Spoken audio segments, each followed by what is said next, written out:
Hey everybody, today I'm going to show you how to install a soft close hinge on your kitchen cabinet so that they can close much softer. What we have here is a box from a company called Revinte Cabinet Hardware. And I ordered like 70 of them because I have a lot of cabinets to change. Other than the hardware itself, the only thing you really need is a screwdriver and a small plier. First thing we need to do is remove one of the hinges, preferably the one in the bottom. So it just takes 3 screws, really.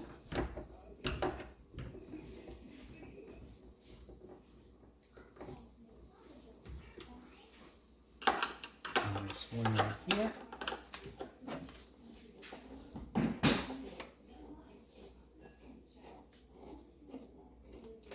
Now once that's off,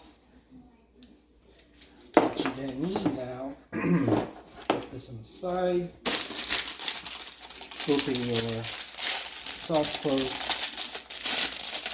hinge, okay, and where you're going to use the plier is to hold this plastic screw hole.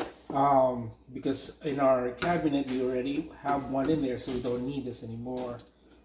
So just to hold that in place, move the screw here.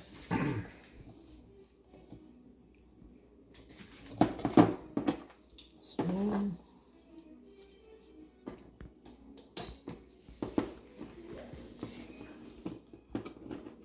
That's 2.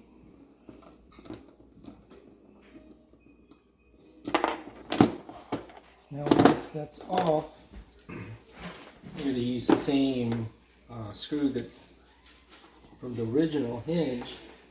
Just going to line it up here.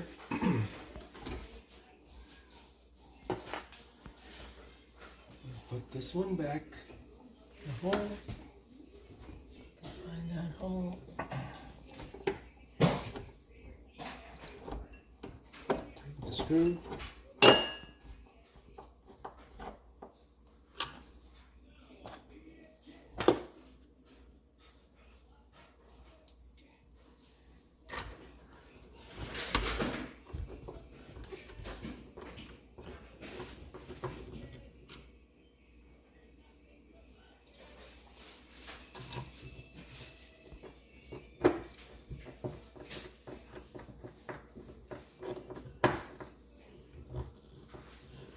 Give it a quick test. There you go. Now there's 3 other screws in here, and these are used for adjustments. So if you find your door not aligning, you can play around with these 3 screws. This moves it up and down. This moves it left to right, and this one adjusts your door itself to move in or out. But if you don't have any issue with your door not lining up properly, we're all done.